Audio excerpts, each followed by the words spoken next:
The pressure cooker is a great and simple way to make wonderful homemade chicken stock. Start by preparing all of your ingredients and adding them to a 6-quart stovetop or electric pressure cooker. You'll need 2 pounds of chicken wings and 1 pound of chicken backs or necks, 1 yellow onion peeled and quartered, and 2 medium carrots chopped. Add 1 teaspoon of salt, up to 1 teaspoon of black peppercorns, and 1 to 2 peeled garlic cloves. It's optional, but I'm also going to add 2 or 3 allspice berries.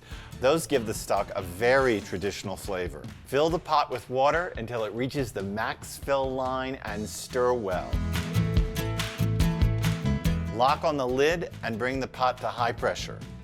Then cook at high pressure for an hour in the electric pot or 45 minutes in the stovetop pot. Turn off the electric pot or remove the stovetop pot from the heat and allow the pressure to come back to normal pressure naturally, about 20 minutes. Strain the broth into a large bowl, then pour into small 1 or 2 cup containers to freeze for up to 4 months.